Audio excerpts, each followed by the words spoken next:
Bom dia a todos. Hoje nós vamos dar continuidade à nossa aula, falando das duas principais teorias que fundamentaram a administração e deu uma ideia de como poderíamos trabalhar a qualidade desde o início do século XX. Vamos falar da teoria da administração, da abordagem clássica. O que eu quero dizer?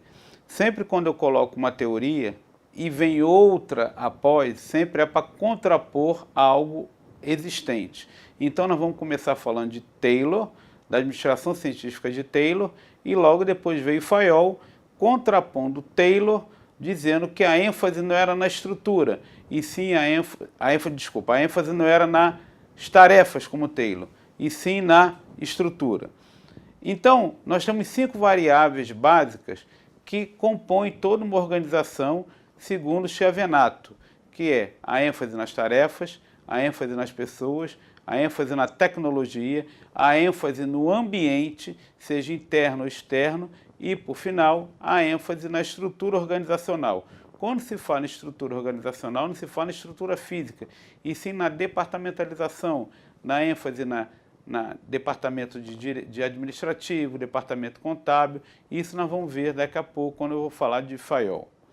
Né? Aí há um quadro da evolução das teorias.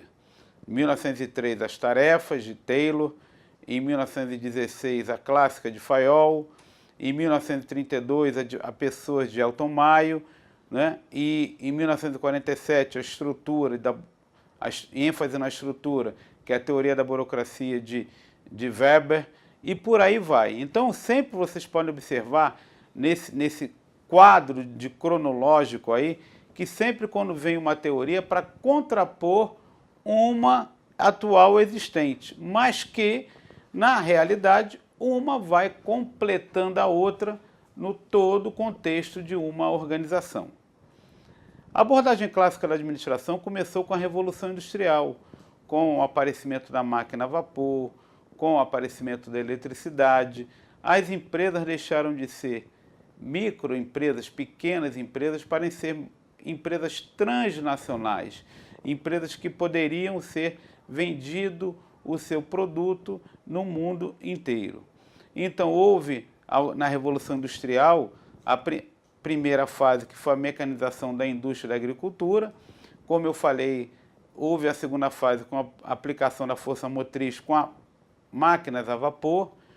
Com isso, houve desenvolvimento do sistema fabril, que as empresas deixaram de ser pequenos artesãos para ser empresas de médio e grande porte. Mas o que aconteceu com isso? O aceleramento dos transportes das comunicações, que passaram a empresas venderem não só no seu país, mas no mundo inteiro. E, por último, é a fase que nós estamos vivendo, é a fase da tecnologia, de novos produtos, de novos serviços. Podemos dar um exemplo aí da tecnologia atualmente, o Uber, né, que transformou toda essa parte de transporte individual de passageiro com a tecnologia dos aplicativos. Falando da abordagem clássica, nós temos a Taylor e Fayol. Como eu falei, Taylor, em 1903, se preocupava com a ênfase nas tarefas, né, por meio da racionalização do trabalho. O que é aumentar a eficiência? Eu falei com o senhor em sala de aula. É produzir um produto ou um serviço ao menor custo possível. Taylor, alguns críticos de Taylor diziam que o Taylor tratava o homem como um apêndice da máquina. Era uma teoria totalmente mecanicista. Ele não estava preocupado com a parte humana do operário, com o que ele estava sentindo, qual era o problema que ele tinha. Já Fayol já contrapôs Taylor, disse, opa, a ênfase não deve ser nas tarefas, a ênfase deve ser na estrutura, dividir na departamentalização, a ênfase nos sistemas contábeis, no sistema de RH, e por aí vai. O Fayol, que foi o pai que nós conhecemos do organograma, onde está descrito, onde é a presidência, onde é a contabilidade, onde é as diretorias. Então, houve a ênfase nas tarefas e a ênfase na estrutura de Fayol. Já, como eu expliquei, Taylor Já na administração científica, com a ênfase nas tarefas, ele houve uns termos muito mais utilizados por ele, que é organização racional do trabalho, divisão das tarefas, simplificação, especialização, tempos e movimentos. O que o Taylor queria dizer? Colocar cada um no seu lugar, cada um fazendo a sua parte dentro de uma fábrica. Foi Taylor que criou, junto com Henry Ford, a primeira linha de produção no mundo, construindo o Ford T, ou seja, simplificando as tarefas e colocando cada um no seu lugar de acordo com a especialidade e com a aptidão de cada um. Isso é feito até hoje, Reinaldo? Sim. Tempos e movimentos é cobrado até atualmente? Sim, nós trabalhamos em função do tempo, nós trabalhamos em função da padronização. Como é que eu posso cobrar meu funcionário? Sabendo quanto tempo ele tem para fazer aquele produto ou aquele serviço, né? Taylor falava que os operários naquela época tinham alguns males, que é a vadiagem sistemática dos operários e o desconhecimento do gerente das rotinas de trabalho. O que ele quer dizer com a vadiagem sistemática dos operários? Os operários, com medo de ser demitidos na época, quando foi feita a ORT, a Organização Racional do Trabalho, eles pensavam, opa, se eu produzir mais organizado, não vai precisar desse tanto de gente, eles vão me demitir. Óbvio, mas só que naquela época o mercado era comprador. Eu tinha uma demanda muito maior do que as indústrias poderiam ofertar. Isso daí não era falado para esses operários. Vamos trabalhar porque eu tenho que vender, eu tenho mercado e o mercado está absorvendo tudo que eu estou vendendo. E naquela época não havia uma comunicação direta com o operário. E outra coisa importante, os males da época que Taylor falava, a falta de uniformidade dos processos. É o que eu falei alguns minutos atrás.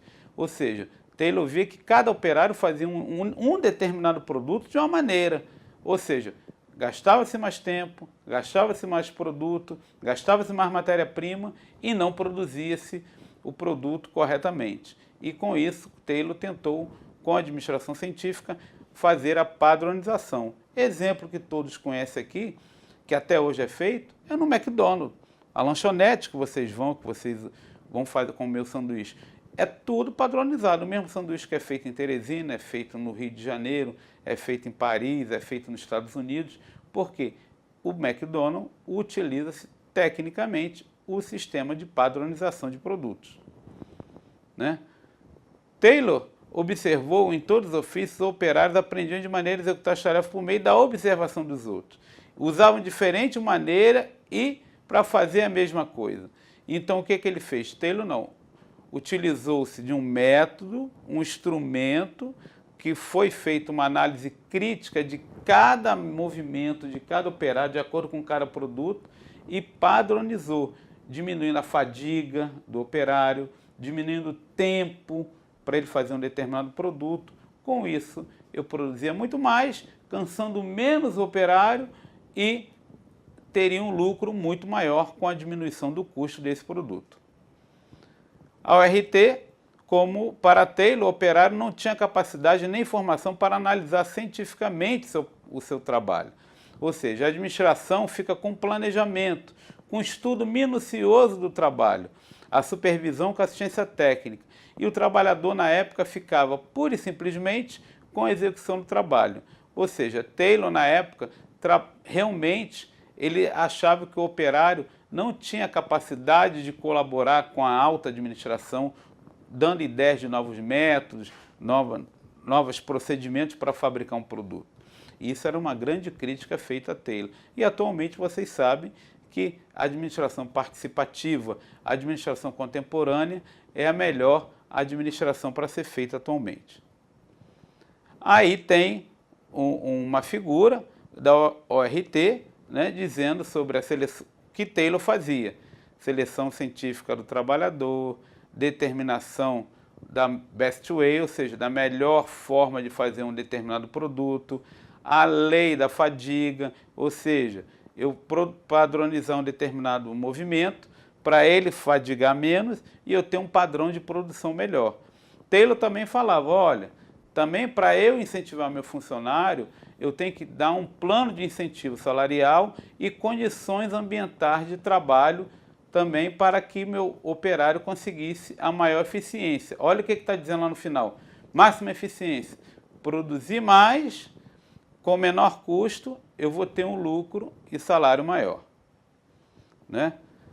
Aí tem nesse slide, para a gente não tomar muito tempo, tudo que eu falei para vocês pesquisarem na internet, para vocês fazerem pesquisa complementarem, o que era o RT de Taylor. A análise do trabalho, estudo de tempos, o estudo da fadiga, a divisão do trabalho, o desenho, claro, como eu vou dividir o trabalho e padronizar, eu tenho que desenhar esse cargo e tarefa. Incentivos salariais. Uma coisa importante, conceito de homem econômico. Taylor falava que o homem trabalhava pelo dinheiro, para se sustentar, não porque gostava de trabalho. Eu, como professor, já tenho estamos no século XXI, eu já tenho uma outra visão disso daí. Que outra visão é essa, Reinaldo? O homem trabalha por dinheiro, trabalha para ganhar o dinheiro, para se sustentar, para ter o que comer, sim. Mas o homem também trabalha por prazer. A pessoa que não trabalha, que não está trabalhando, ela se sente inútil perante a sociedade. Então isso é importante. Hoje já temos outra visão do conceito de homem econômicos. Algumas críticas feitas à administração científica. O mecanicismo, a superespecialização do operário, a visão microscópica do homem. O que é a visão microscópica? Que eu falei, Taylor via o homem como apêndice da máquina, né? Alguns dizem que teve ausência de comprovação científica. Eu já acho o contrário, porque todos esses testes foram feitos dentro da indústria, foram feitos dentro do chão de fábrica, né? A abordagem completa da organização, porque só olhava o chão de fábrica, só olhava o operário, não olhava a organização como um todo, né? E houve Fayol, que Fayol já após Taylor falava, opa, a ênfase não é nas tarefas, e sim na estrutura. E aí ele montou algumas funções técnicas, comerciais, de segurança, que hoje nós chamamos de departamentos, de direção, de supervisão, de chefia, né? Ou seja, e ele diz o seguinte, olha, em cima dessas funções técnicas, de segurança, financeira, existe a função administrativa. O que é a função administrativa? Que tem que ter alguém para coordenar todas essas funções técnicas, comerciais de segurança, que é a função administrativa. Fayol colocou algumas palavras-chave que até hoje nós trabalhamos dentro da gestão. Qual é? Prever, organizar, comandar, coordenar e controlar. Estamos no século XXI, o que Fayol disse na década entre 1915 e 1920, nós fazemos hoje. Ou seja, Fayol, em 1916, publicou o livro de Administração Geral Industrial. Ao contrário de Taylor, partiu do todo, da estrutura toda organizacional para garantir eficiência em todas as partes envolvidas. Fayol dizia, eu tenho que olhar a empresa como um todo e não como uma parte como Fayol olhava. Então, o Fayol colocou na estrutura das empresas o que? As funções técnicas, que era de produção, comerciais, compra e venda, que nós chamamos hoje de marketing, as financeiras, a busca e a gerência dos capitais da empresa, a segurança, que hoje nós chamamos de segurança do trabalho, as contábeis, que hoje nós chamamos de contabilidade, que são os inventário, registro e balanço, e as administrativas, que é coordenar e sincronizar todas as funções. Percebam que todas essas funções que Fayol disse, até hoje, é a base, é o sustentáculo de toda e qualquer organização, seja uma indústria, seja um comércio, seja um serviço. Aí estão presentes em qualquer trabalho do administrador, em qualquer nível ou área da empresa. Eu não consigo ter um mínimo de qualidade se eu não padronizar essas funções administrativas, que é prever, organizar, comandar, coordenar e controlar, né? Fayol disse o seguinte, que é a proporcionalidade da função. Quem vai prever, quem vai organizar são os níveis mais elevados, claro, é a alta gerência, é a alta direção que vai fazer um planejamento estratégico da sua empresa, do que daqui a 8, 9, 10 anos, seu produto ainda está apto para ser consumido, ou a tecnologia já engoliu esse seu produto e eu já tenho que pensar em um produto novo para a organização. E alguns princípios gerais da administração que o Fayol dizia. Fayol falava divisão do trabalho, autoridade, disciplina. Olha as duas importantes, unidade de comando e direção. O que é unidade de comando? Fayol dizia, eu tenho que ter um chefe, eu tenho que me reportar a uma pessoa. Então, o Fayol dizia, eu me reporto, sou o gerente, me reporto ao diretor, o diretor se reporta ao presidente. Isso dá uma organização na empresa. Isso é importantíssimo. O que é a unidade de direção, Reinaldo? Unidade de direção é eu vestir a camisa da empresa, eu trabalhar todo mundo junto em um único objetivo, que é o crescimento e a sustentabilidade da organização. Então, subordinação dos interesses individuais aos interesses gerais. Nós temos que acabar de olhar só para o nosso umbigo. O Fayol já falava, eu tenho que olhar para o objetivo da organização. Claro, tem que olhar para o meu objetivo individual? Também tem. Mas meu objetivo individual só vai ter crescimento, eu só vou alcançar se a organização também crescer. Ok, eu só quero deixar com vocês aqui uma boa prova no final agora do mês de novembro. Foi muito bom estar com os senhores esses 2 meses de disciplina e encontro, se Deus quiser, os senhores na disciplina de administração da produção, onde nós vamos trabalhar muito a questão da produção envolvida com a gestão da qualidade total. Muito obrigado, bom dia e até a próxima.